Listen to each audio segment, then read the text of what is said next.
If you watched our playthrough of the first scenario from Mythic Battles Vengeance or Glory campaign, you'll surely have noticed 3 new additions to our game board. Tartarus cages can have a dramatic effect on game choices when using the Tartarus map, being an obstacle to line of sight, conveying protection from ranged attacks, and impeding models other than heroes and troops.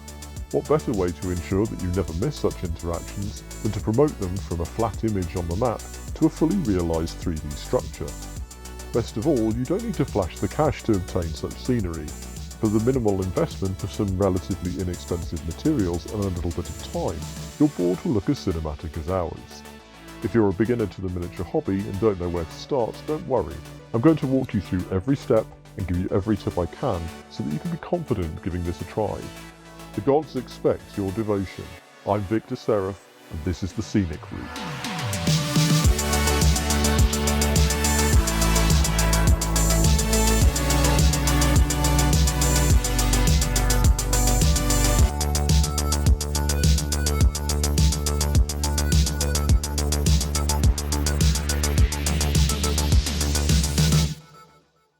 Our first step is to construct the basic frame of the cage. As depicted in the art from the game, these cages are essentially spheres that were presumably either suspended from above and have come crashing down, or were buried in the dirt of Tartarus in the first place. The easiest way to construct a good likeness for these is to build a sphere and then modify the frame from there. To form the bars of our cage, we're going to use a material known as plasticard, which you can see here is thin and bendable in a similar way to cardboard, but unlike cardboard it won't absorb moisture or distort over time. This makes it ideal for use in miniature scenery, which we want to be able to take paint and have a permanent place on our table. There are lots of places you can obtain this material, including craft and hobby stores or even online auction sites. These strips are sold to me as 0.5mm thick and 6mm wide, which I felt was a good approximation of the bars shown in the illustration. I used the cage illustrations on the board to get a rough measure of the circumference of the cages. I estimated this at about 33cm, but anything around about this length works quite well, and I deliberately varied this slightly between the 3 cages I made, as the cages are not identical in the artwork. This will give you a cage that is big enough to look impressive on the board and that will fit on a base about the size of the cages shown on the board illustration, but not big enough to genuinely contain the larger monsters and deities in the game. In practice, I've never seen such a model deliberately enter a Tartarus cage, as doing so restricts their movement options significantly, so I resolved to simply remove the cage terrain on the very rare occasions that such an interaction occurs. Cut the plasticard strip to your chosen circumference and another strip to the same length. You will want to glue these 2 strips together by lining them up so that the first is perpendicular to the second halfway along its length, forming an even cross. A small dot of superglue will be enough, and you can use the lines on your cutting board if you have one to ensure the cross is straight. I'm using gel superglue here, which I highly recommend over liquid superglue for this purpose. Try to keep your fingers clear if you can, as superglue would much rather stick your skin together than the plasticard. It's all too easy to bond your fingers or worse together. Sometimes I use the end of my modelling scalpel, with the blade removed of course, to apply gentle pressure as the superglue won't adhere so easily to the metal handle.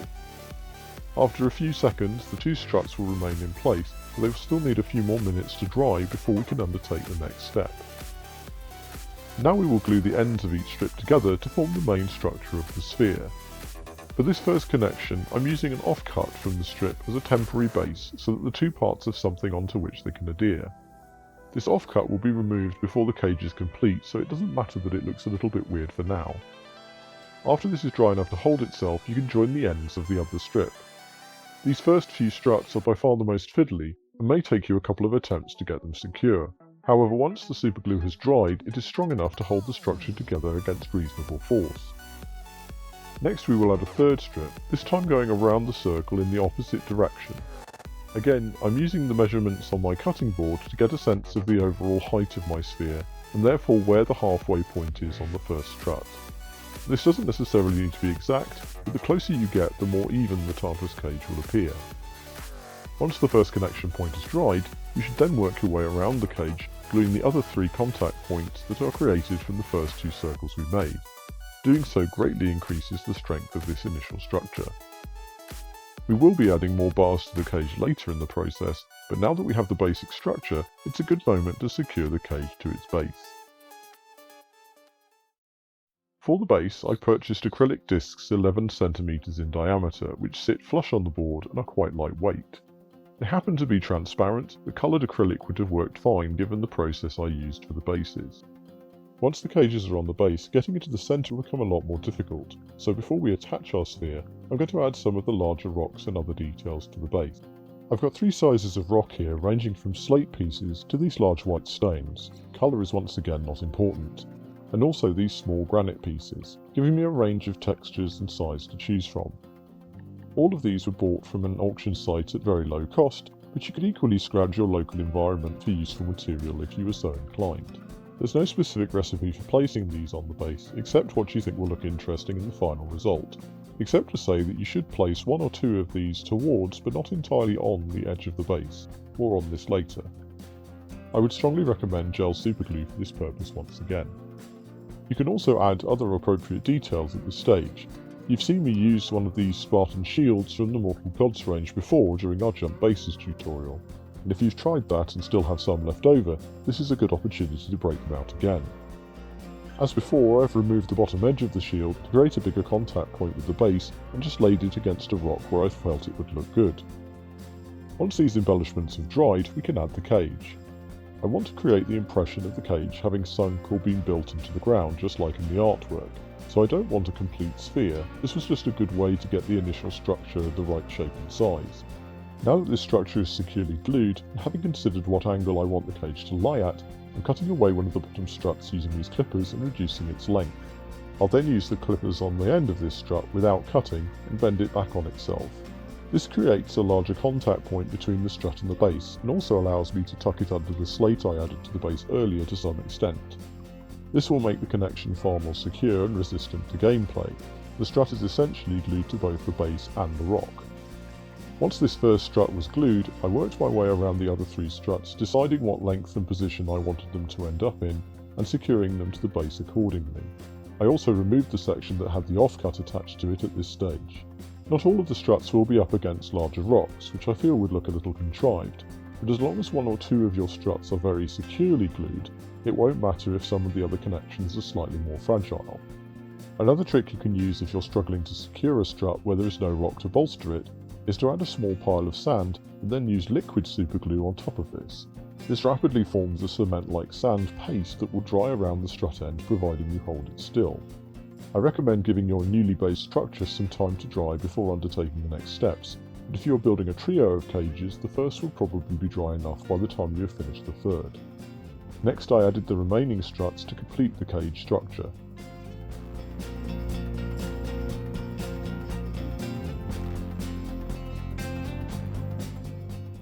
Rather than estimating the length needed on our now submerged cage, we'll glue these directly onto the cage little by little, and then trim the plasticard with the cutters just prior to gluing the far end to the base.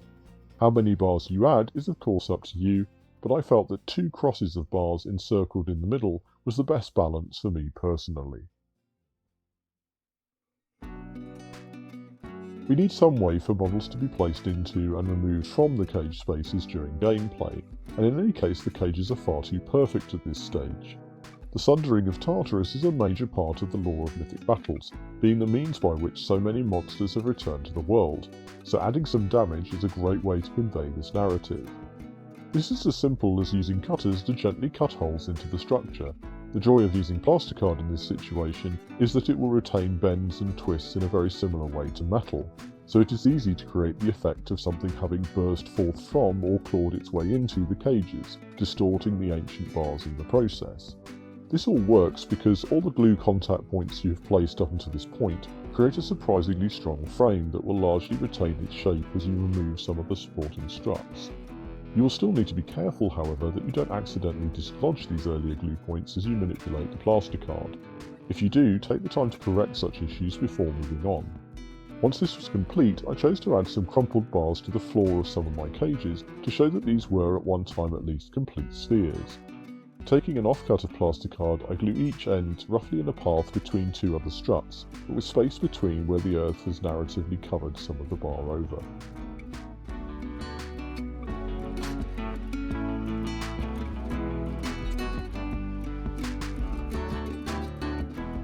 Our cage is nearly ready to prime and paint, but we've got a few last details to add.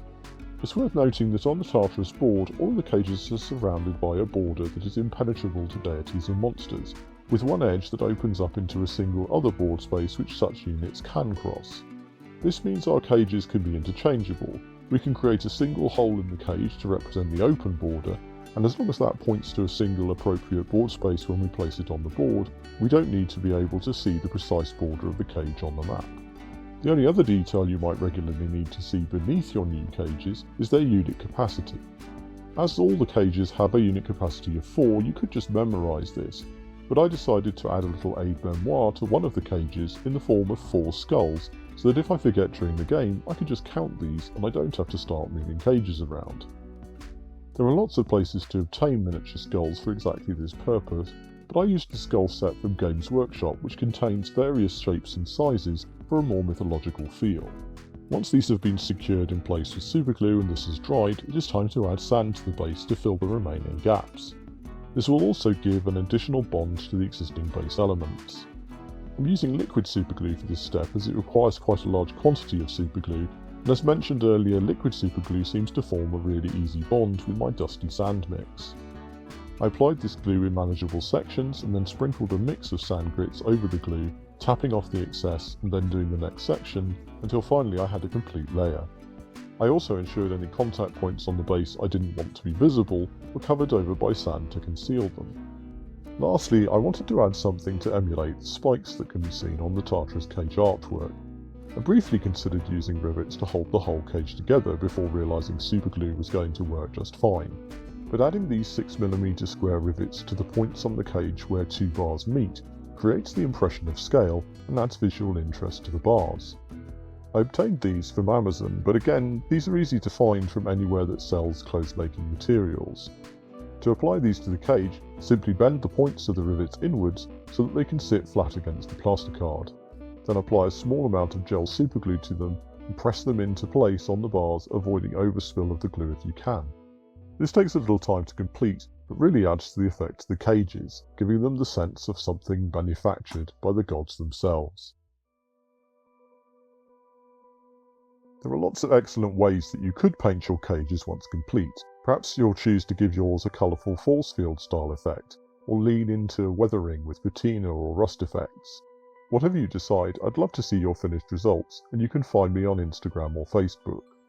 For our studio cages, I was very tempted by a rust effect, but it didn't seem quite right for what are presumably magically enhanced metals, and I also wanted something that would complement the existing scheme of the game board. True metallic seemed like a good way to go. To give this scheme the best possible start, I primed the whole of the cages black using an aerosol primer. Black provides a good foundation for metallic paint, and we can use an extra trick before painting the dirt to make sure it doesn't suffer from the lack of a lighter primer. I opted to paint the cage first to allow me to tidy any overspill with the metallics when the ground is painted later. My first step was to give the entire cage a base coat of a dark bronze colour, in this case Tinny Tin from Vallejo Game Colour. I've had this paint for a while, so it's quite thick and always gives good coverage, so I can afford to thin it quite a bit with water before applying a smooth coat over all of the bars, taking care to get all of the edges and insides of the cage at the same time. This first coat doesn't need to be opaque, as most of it will end up covered by subsequent steps, but avoid leaving brush strokes and make sure all of the cage is covered, applying a second coat if needed.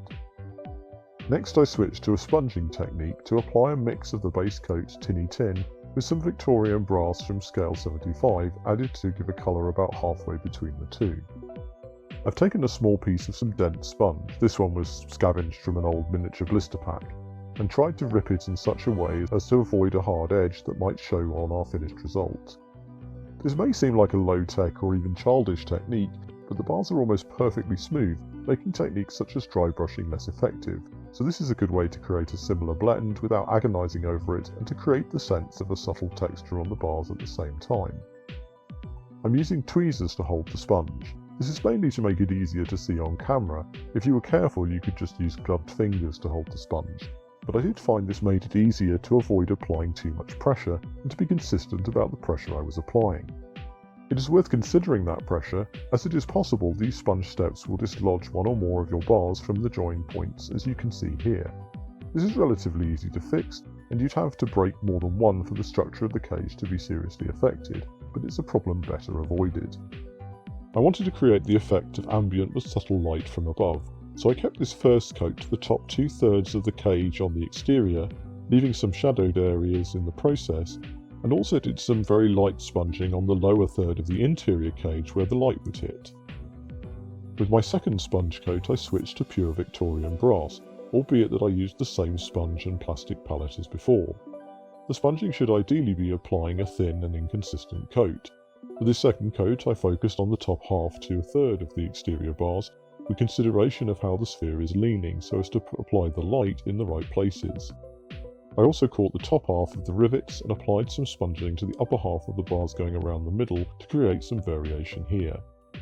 Some of the first coat will continue to show through, giving this kind of mottled effect and tricking the eye into thinking from a distance that a more subtle technique has been used for the blend. The sponge also can't get right into the cracks where the bars meet, which creates a natural looking shadow close to this point. It's a simple technique, but does a lot of work for you with minimal effort. I completed 2 more sponge steps, covering slightly less of the bars each time. The next combined some of Scale 75's Moonstone Alchemy with the Victorian brass, and we're probably covering about a third of the bars on this stage and the edges of the side bars. I was also deliberately reducing the pressure of application at each stage, so more of the previous shades show through. Finally, I did a step with pure Moonstone Alchemy very lightly and selectively, as this metallic is quite bright and can easily go too far, and focused on the highest points of the cage and the edges, and a touch on the rivets as well.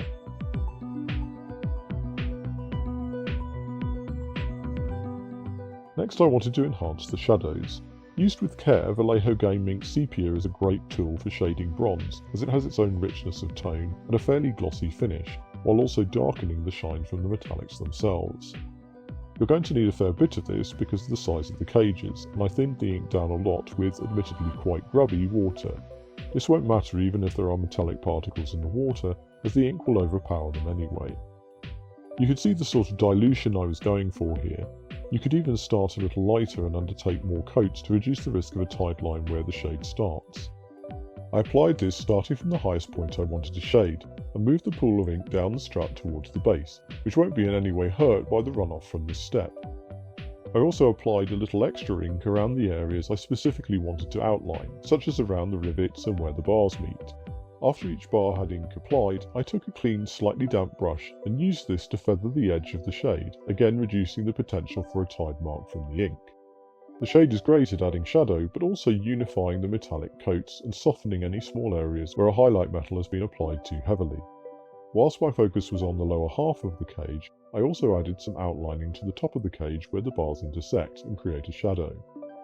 Again, if you end up with a line or overstep, just use a damp brush to lift it away before it dries. I repeated these steps in the deeper shadows to intensify the effect even further. Moving on to the base, like the cage, there are a lot of ways we could paint this, but almost all of them will be aided by a decent pre-highlight. To complete this step, take an off-white, bone white from Vallejo Game Colour complements the bronze of the cage and the earthy tones we'll be using later nicely, and dry brush it over our sand, stones and bones. This has the effect of a Xenophil Prime, giving highlights a boost in future steps, but without having to figure out how to avoid a spray primer overspilling onto the metal.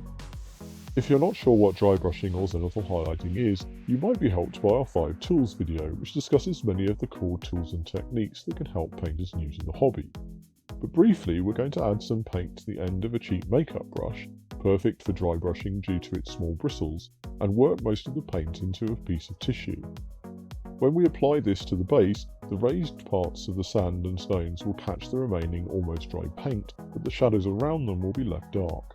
I was getting concerned about my fingers disturbing the primer on the edge of the base, so I fixed the cages to these wide pigment pots before completing this step.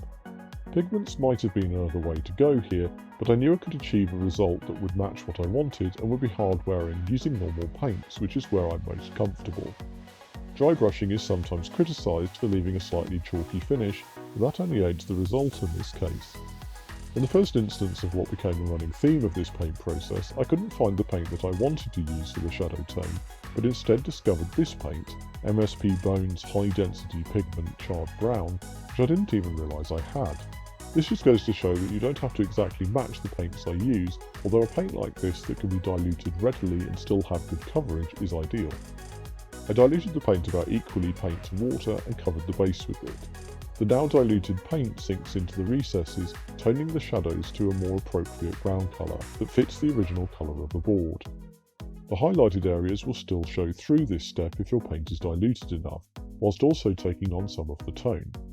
Be sure to leave plenty of time for this coat to dry before undertaking the next step, ideally leave the whole thing overnight. As you can see, the result is quite nice in its own right, and so you could just paint up the shields, skulls and other small details and call it there.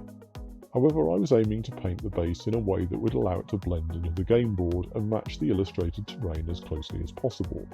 It is also a relatively flat effect as it stands.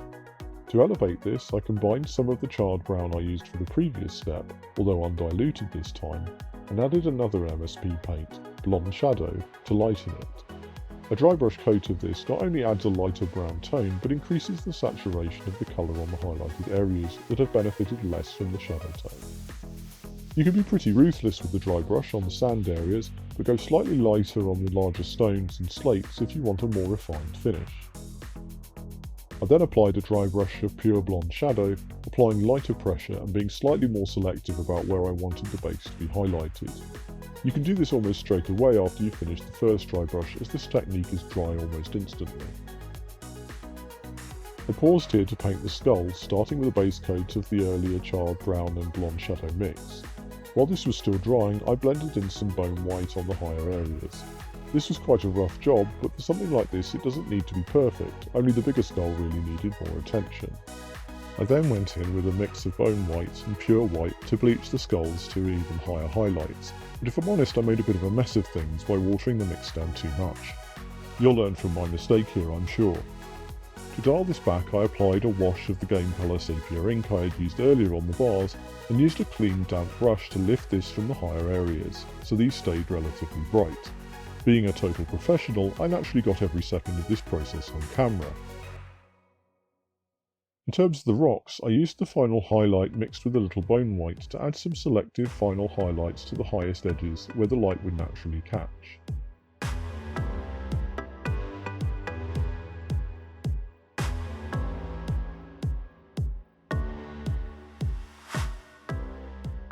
Once complete, I added some saturation to the larger stones by applying a thinned coat of sepia ink we were using on the bars earlier, which has the secondary benefit of dulling any highlights that are too bright.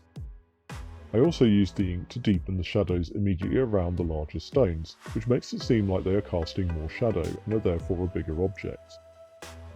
The final step was to add a coat of matte varnish to the base, which both seals and protects the paint job during gameplay, but will also dull down any shine from the ink or other gloss paints we have used. It is important that the paints and inks we have used are completely dry before we start this step. I prefer to varnish by hand rather than using an aerosol can, which also allowed me to avoid applying matte varnish to the metal bars where we would want the model to retain its shine. I thought about applying a separate gloss varnish to the bars for protection, but decided against to decrease the glare when we are using them for filming. As with all paints, you should make sure that you thoroughly shake the varnish before applying it from the pot, as sometimes you can get strange effects if the varnish has settled in the bottle. Be sure to allow it plenty of time to dry before using on your game board, as varnish can be a bit tacky when still uncured and you don't want to damage your board.